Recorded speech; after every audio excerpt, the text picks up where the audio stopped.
So I want to talk about how 1 to 2 risk reward ratio is the way to become profitable. For a long time, I've been aiming for 1 to 3, 1 to 5, 1 to 8, 1 to 10.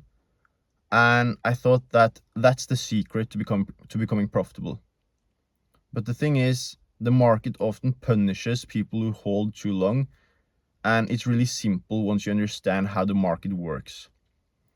The market doesn't want to consistently go too much in one direction, simply because if the market goes too much in one direction, then it's easier for people to make money.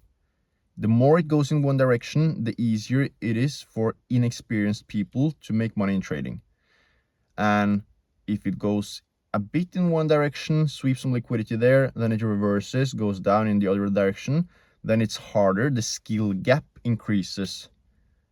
The more the market is trending in one direction, the skill gap decreases and it's easier for amateurs to make money.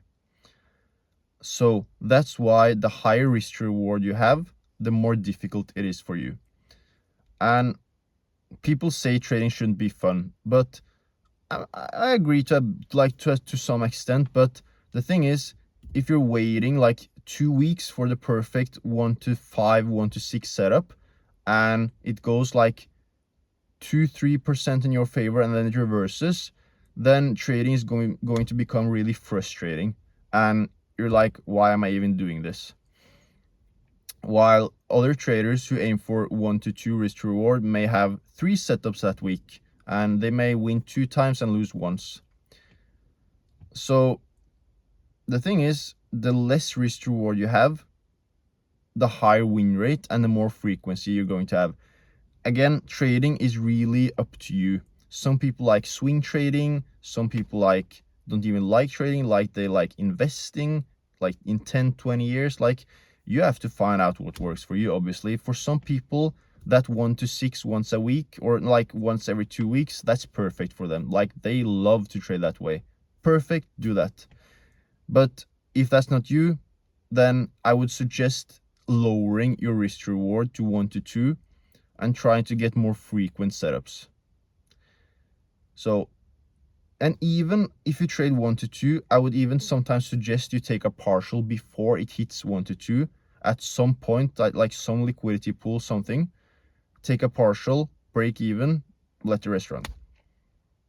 And for a lot of people, that seems like, but like that's a really low risk reward ratio. That's true.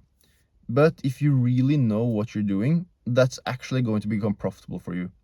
Because okay, you're going to lose some, you're going to win some, but you're going to make steady progress.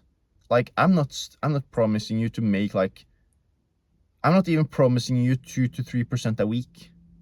Like, but let's say on average you would make 1% every single week on average. That's 4% a month. I know it sounds boring, but like, that's progress. That's progress. And for a lot of people, that seems like, oh, that's not too much. But on 100k funded accounts, like, that's still 4k. That's still a monthly salary. So I'm not saying that you're going to make insane percentage. Like, you can, obviously you can, but and I trade positions that give me more than 1 to 2 as well. I'm not only trading 1 to 2, I'm doing a lot of stuff, but I'm just saying that 1 to 2 could give you like 2 to 3 setups every single week. If that's something that your brain likes, if you like that frequency, and if you perform better trading that way. And the thing is, if you trade 1 to 2, you're going to, like, your mind is going to look at the market in a completely different way, because a lot of times you get that trade that takes out the closest opposing liquidity, and that's easy, that's low-hanging fruit, that's easy to target. But once you start to like aim for some more, like some crazy stuff, like, it doesn't work. Like yesterday, I took a trade in the NQ. The market had fallen a bit. I just waited because it was the most volatile window between 9:30 and 10 a.m. New York local time. I just waited for a pullback into a fair value gap, and then I just went short. And within like between 5 to 10 minutes, I was done trading for the day. It hit my TP and I was done. And my risk was about like 1%, and I made 1.6. People can say like, oh, that's bad risk reward, but like, it was so obvious and it was so easy to do. Like, my win rate on those type of setups are way higher than a 1 to 3, 1 to 4, 1 to 5. So it's just about, and I didn't add the whole position at the beginning. I added 0.5%, and then I waited for it to retrace some more, and I added a bit more. So it's about like taking something from the market that day, and after that there was no opportunities in the markets. So those people who aim for higher risk reward, they got nothing, most of them, and or they got stopped out. That's worse. That's worse, because the market always moves a bit. That's what you have to learn. Once you become, if you're not advanced, then I wouldn't suggest trading like 1 to 2 or less. But once you get really good, you realize that the market always moves a bit in your favor. That's it. It always moves a bit in your favor. And like, you have to realize what trading actually means. Trading is not investing. Trading is, we exploit volatility in our favor, and we look for inefficiencies in the market, short-term, really short-term inefficiencies in the market. And a lot of people focus way too much on analyzing like the whole day. Like, I didn't even care about, like, for me, I didn't have any opinion on what I think the market should have done, except those 5 to 10 minutes when I was in the trade. Then I was really clear on what I was looking for. I just wanted to see a liquidity sweep. I know, because that's the thing. You have to ask yourself, okay, you have to wait for certain things to happen. So you wait for the session to start, because people try to trade pre-market, all of that stuff. Think about it this way.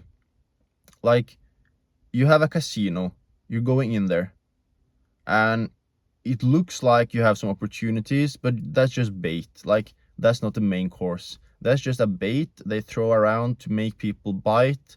People try to go and trade pre-market, and they always, like, they don't care. Like, it's just chop. It's just they wait to sweep, to send the price some direction. Like, there is no volatility yet. Why do you trade before the volatility? Like, you are just waiting to get blown away. You have to always wait for volatility before you do something, and that's when you strike. So wait for the market to open at 9:30 a.m. New York local time.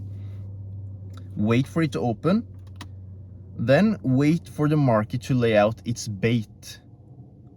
Wait for the market to bait someone, and then you strike.